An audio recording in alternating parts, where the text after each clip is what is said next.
Talk is cheap, show me the code. Linus Torvalds said that back in August 2000. Someone was making big claims about their code, and Linus essentially said, prove it. Today, I want to show you a piece of software that absolutely proved it. Not with talk, not with marketing, just with code so good that it quietly became the most deployed software component in human history. I'm talking about SQLite. Now before you say, yeah, I have heard of it, let me show you something. MySQL installations worldwide, about 5 million. PostgreSQL, roughly 1 million. SQLite, over 1 trillion. That's not a typo. 1 trillion active deployments. You have already used SQLite today, probably dozens of times. When you opened your phone this morning, SQLite. Sent a WhatsApp message, SQLite. Opened Chrome or Safari, SQLite. Took a photo, the metadata went into SQLite. Every iPhone, every Android, every browser, every Mac and Windows machine, all running on SQLite, quietly in the background. And the entire engine, it compiles down to about 300 kilobytes. No server, no configuration, no setup wizard, just one file. So how did a tiny database engine written by one guy end up running the world? Let's find out.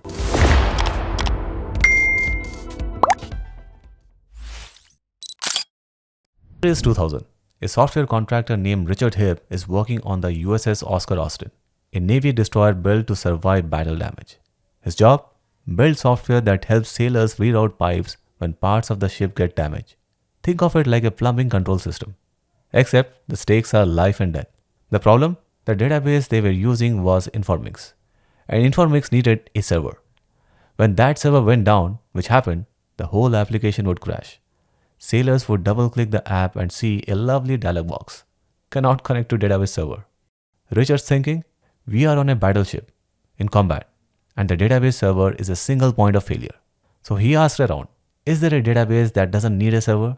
Something that just reads and writes directly to disk. Nothing existed. A colleague says, Richard, why don't you just write one? And during a government funding pause, when contracts were frozen for a few months, Richard thought, okay, I'll write one. He opened a text editor and started building a database engine from scratch. No VC funding, no team, just one engineer solving his own problem. A few months later, he posted it online, called it SQLite, the light version of SQL. He figured maybe a few people would find it useful. He had no idea. Before we go deeper, let's make sure we understand what makes SQLite different. Because if you have worked with MySQL or Postgres, your mental model might be wrong.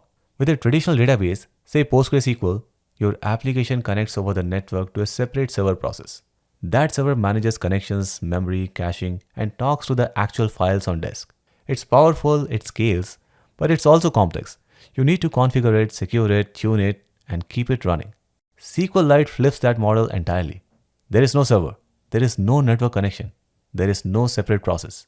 SQLite is a library. You link it directly into your application, so when your code calls a SQLite function, it reads and writes to a single file on disk. That's it. That file is the database. Think of it like this. A traditional database is like going to a restaurant. You place an order with the waiter talks to the kitchen, the food comes back. SQLite is like having the entire kitchen in your apartment. You just go. And this is why every mobile app uses it. No servers to manage, no ports to open, no configuration files. Your database is just a file you can copy, email, or commit to Git. And despite being light, it's still fully ACID compliant. Transactions work, crash recovery works, it's not a toy.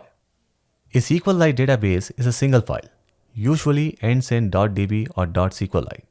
But what's inside that file? The file is divided into fixed size chunks called pages. By default, each page is 4096 bytes, same as a typical disk block. This isn't an accident.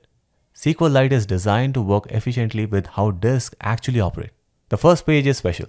It contains a 100-byte header with metadata about the database. The page size, how many pages exist, a version number, and a magic string that says SQLite format 3 right at the beginning. That's how any tool can recognize a SQLite file instantly. Every other page is part of a B tree. And this is the heart of SQLite. If you're not familiar with B trees, think of them as a family tree for your data. At the top, you have a root node. That root points to child nodes. Those children point to more children. At the very bottom, you have leaf nodes that contain the actual rows. So when you run a query like select star from users where ID equal to 42, SQLite doesn't scan every row. It starts at the root, compares keys, picks the right child to follow, and keeps going until it finds the exact page containing row 42.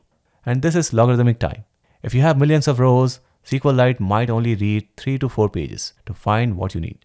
Now, SQLite actually maintains two types of B trees. One is the table B tree. This stores actual row data keyed by the row ID. The other is the index B tree. If you create an index on, say, the email column, SQLite builds a separate B tree where the keys are email addresses and the values are row IDs. That way, searching by email is fast. Find the email in the index tree, get the row ID, jump to the table tree. And this is the same fundamental structure that Postgres, MySQL, and Oracle uses. SQLite just implements it in about 150,000 lines of C instead of millions. Okay, so we have a file with pages organized as B trees. But here's a scary question. What happens if your app crashes in the middle of writing data?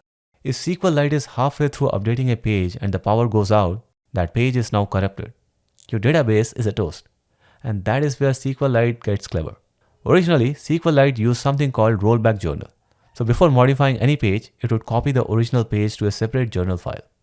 If something went wrong, SQLite could restore from the journal on next startup. But modern SQLite uses something better, write-ahead logging or WAL. Here is how it works. Instead of modifying the main database file directly, SQLite appends changes to a separate WAL file. The main database stays untouched. So when you commit a transaction, SQLite just writes a commit marker to the WAL. The actual database file isn't touched yet. Later, during a checkpoint, SQLite merges those changes back into the main file. Why is this better? First, readers and writers don't block each other. Readers look at the main file plus any committed entries in the WAL. Writers just append to the WAL. No locks needed. Second, writes are sequential. Appending to a file is way faster than random updates, especially on SSDs. And third, crash recovery is simple. If the WAL has uncommitted entries, they are just ignored. The main file is always in consistent state. And this is how SQLite gives you full asset guarantees: atomicity, consistency, isolation, durability, in a single file with no server. So, SQLite ships on billions of devices. What happens when bugs slip through? Richard Hibb found out the hard way. When Android started shipping SQLite on millions of phones, bugs that never appeared in testing suddenly showed up everywhere. His response? He spent an entire year, 60-hour weeks, writing tests until he achieved something called 100% MCDC coverage. MCDC stands for Modified Condition Decision Coverage. It's a testing standard used for avionics software, the code that runs on airplanes. It means every single branch in the compiled machine code has been tested in both directions. Here is what SQLite Test Suite looks like today. The SQLite core is about 160,000 lines of C. The test code, about 90 million lines. That's a ratio of roughly 600 lines of test for every line of product code. Those tests simulate out-of-memory errors, disk failures, power loss mid-transaction, every disaster you can imagine. The result? SQLite is certified for use in commercial aircraft under DO 178B, one of the most rigorous software safety standards in existence. And how many people maintain all of this? Two full-time engineers maintain the most deployed database in history. 24 years later, there are more SQLite databases on Earth than human beings. Sometimes, the best architecture isn't the most sophisticated one. It's the one that actually ships, actually works, and gets out of your way. Talk is cheap, show me the code. SQLite showed us the code, and it's running on your phone right now.